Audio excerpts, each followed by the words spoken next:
can you please try to make a video in English? Where have you been? It's been a long time since you made a video. Where is the video? Yeah, where is it? Where? Okay. Maybe I made a video for you guys the way you want it.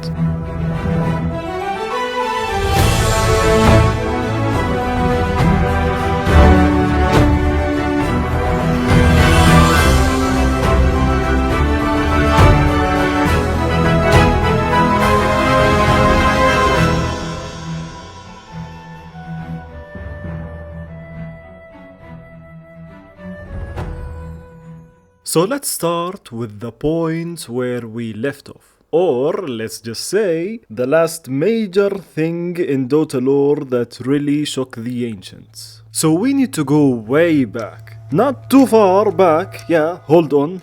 There, the Frontiers update.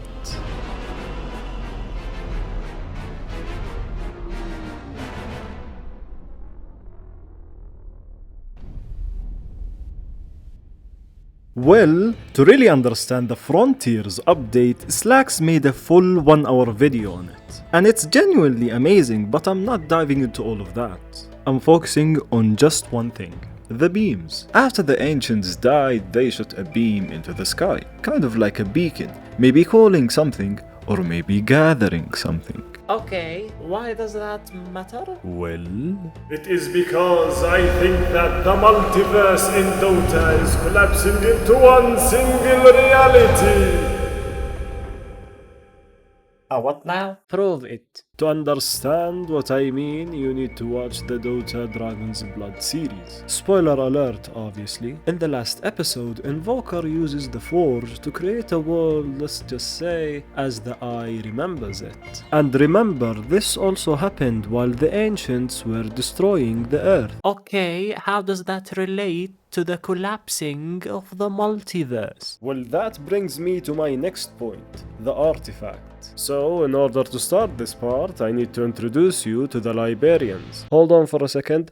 I really don't know what they are really called, but come on, it just makes sense. I mean, characters in a library. What else should I call them? And I believe that they exist in a place beyond time, called the House of Cunning. The Librarians' main task is to study the history of the Dota heroes. In other words, they watch and record every battle and every conflict, every rise and every fall across the river of time. They also possess a powerful relic, allowing them to forge cards that can bend the river of time to their will. This relic is the artifact. You see what I did there? Like the relic, the artifact for the game called Artifact. You like it? You like it? Man, I need to sleep. Well, in other words, it's like changing the decisions that our heroes make in their stories. Like, what if the Legion Commander made a deal with the demon to grant her power to win the Roseleaf battle? What if Phantom Assassin killed Querthias? And remember that Oracles who gives her the order to kill someone, and remember that this guy Querthias also is the king of the kingdom of Sloam, and now he is reincarnated as the ringmaster in our game.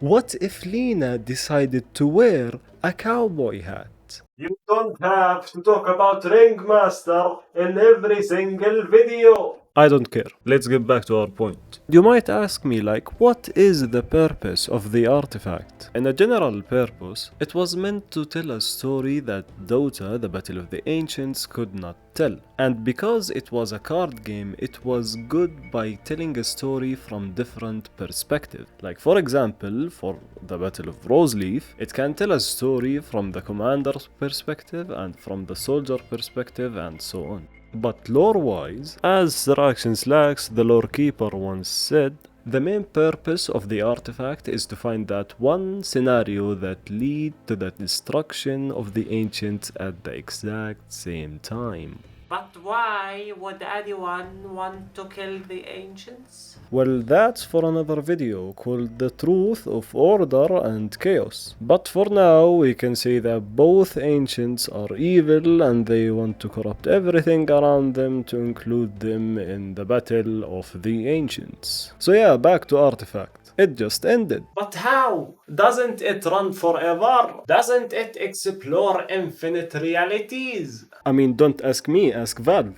But after Artifact, Valve released Dota Underlords. In its trailer, there is this old lady with a tattoo on her finger that matches the Artifact logo. What does that mean? It means someone managed to escape from a place beyond time. And yeah, she died.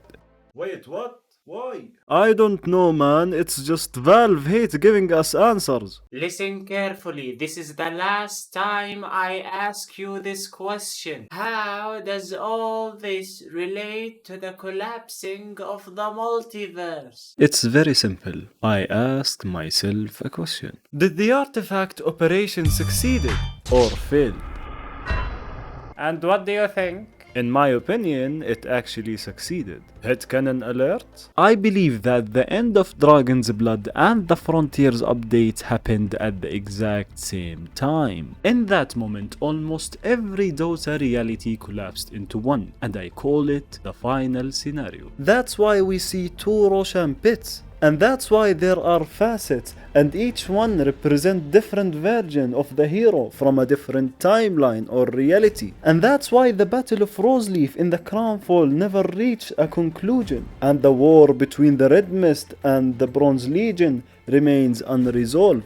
It's all because we're witnessing the final scenario. But not all realities made it to the final scenario. Some are still lost in the multiverse, trying to find the light that guides them to the path that leads to the final scenario. Like Aghanim and his endless tormentors, always testing and always searching and always connecting the shards of the Aghanim scepter Don't you say it. to maybe find the path that leads Don't you say it. to the final scenario. I swear to God, if you said one more final scenario, I'm going to bust. And if you really think about it, everything happened in the Crownfall and all the upcoming stories, it's all leading to something big. It's all about evolving the heroes and preparing them for the great... Did you change the script, ya Ibn al-Muhtaram? I mean, yeah, just say it, man. Okay, I could have said preparing them for the Great Confluence, and that would have made everyone happy, but no. The Great Confluence will only make sense when Void Spirit starts saying things that actually make sense. Like, how does he move without traveling? I don't understand. Moving without travel. Shut the front door from the coming wind. Okay. Then explain why did the water rise in the Wandering Water update? It is not because the Great Confluence. It's because Valve is preparing the game for Bard, the singing frog. I mean, seriously, haven't you noticed the new frog creeps in the jungle? Before Valve added these creeps to the game, the leakers talked about two heroes that will be coming to Dota, Toad and Vampire. And then the data miners discovered that Toad will become Bard, and maybe Vampire will become Grendel? We don't know. And the interesting thing about Bard, that in the fictional stories, the Bard always come as a character that tell a story by singing. And judging by the abilities of these two characters, Bard, I think he will become a support and Vampire will become a core. I think of Laner. Why? He have this spicy ability called Run. And with that, we end the video, but there is just one last thing that we need to talk about. Wait. We said this is the end.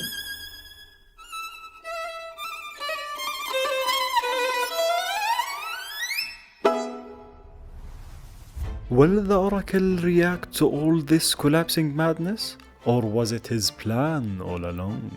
Will we ever learn why Aghanim is trapped and unable to reach our final scenario? Or is he the one guiding all other realities toward ours? Will Bard tell us the stories he witnessed in the past?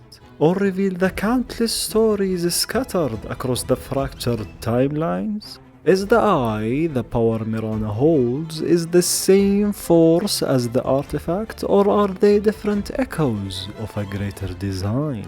Will Ringmaster reveal that he is the true king of the Kingdom of Sloan? Or has his reincarnation made him forget who he truly was? Will the fate of the artifact operation and the House of Cunning ever be revealed in the lore? Or has Valve sealed that story away, unloved, and forgotten, and abandoned it as a failed chapter? I guess we will never know. I hope you had fun and I hope you enjoy. And Assalamu alaikum wa rahmatullahi wa barakatuh.